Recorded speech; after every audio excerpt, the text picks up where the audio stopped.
Hi diddly ho! Well, they did not build the Great Wall of China to keep the rabbits out, but they did build, a long time ago, I reckon it would have been in the 20s, 30s, a series of rabbit-proof fences across WA. I think there were 3 fences. This one, can you see up there, went from north to south. So we are about, I don't know, maybe 50 k's east of Hopeton on the bottom kind of southern coastline of Western Australia, and this is the southern end of the north-south rabbit-proof fence.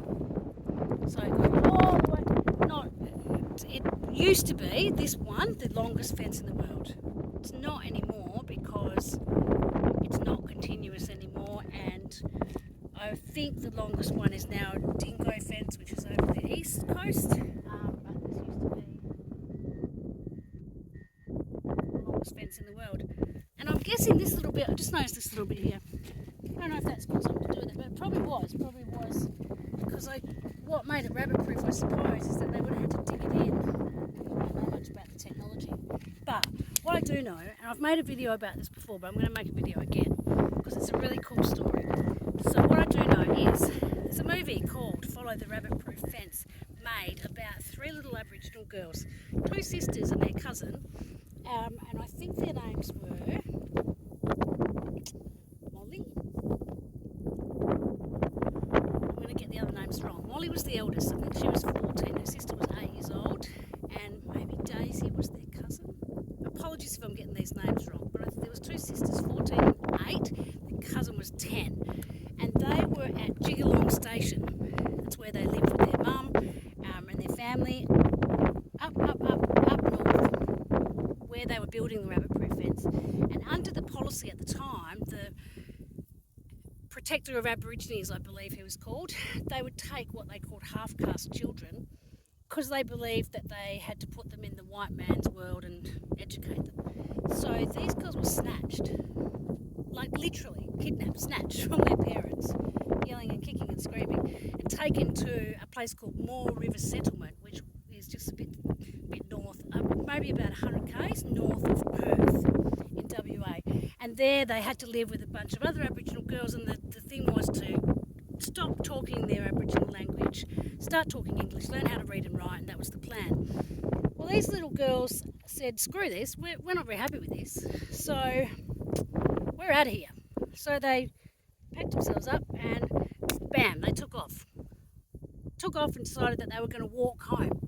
Now home, Jigalong Station's about 2,500 k's from Moore River, so that's a bit of an epic journey. But the clever little buggers, as they're sort of trekking through the bush and trying to use all their best blackfella skills to navigate and looking at the land and using all the stuff that they'd been taught by their elders, they came across someone that was building another part of the rabbit-proof fence. And so Molly said, haha, I know about this fence, so if we just follow this fence, we're going to get home.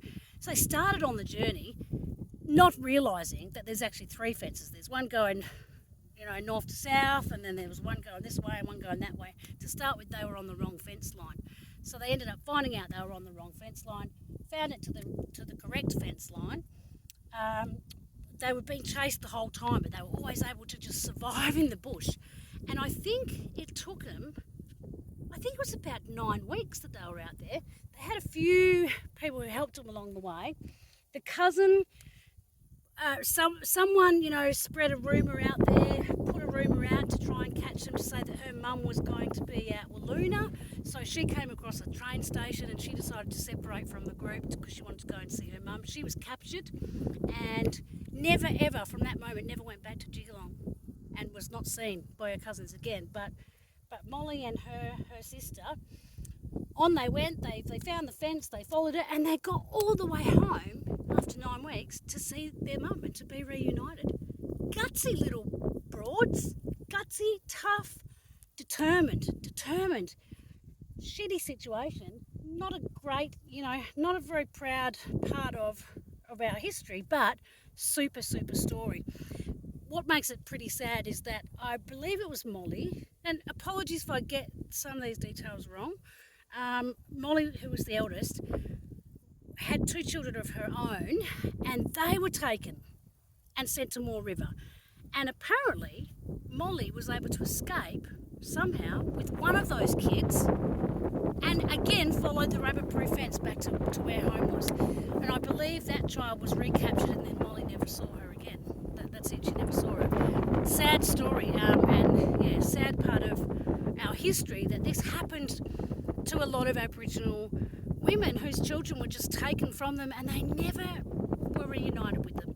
So, it's the great kind of, I guess, Christian-based kind of morals at the time that in their wacky, in some way, those people at the time believed that they were doing the right thing because they just didn't understand. They didn't understand that the Indigenous people were human beings who had very sophisticated communities and social structures and lots of knowledge about the land. They kind of at the time referred to Aboriginal people as being more animal than human, which is a bit gross. Now, of course, we know better, we do better, we've learned, and a lot of the things that they looked at back then and said, oh, well, they don't do farming the way we do, so they must not know what they're talking about.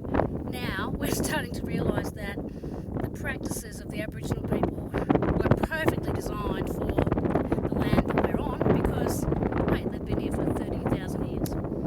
So that's it. That's the story of the rabbit-proof fence.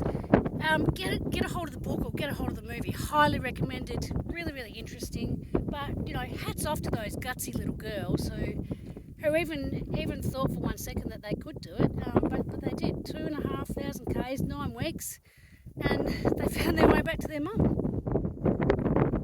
Don't know if it kept the rabbits out, but it gave them a way home. So well worth it.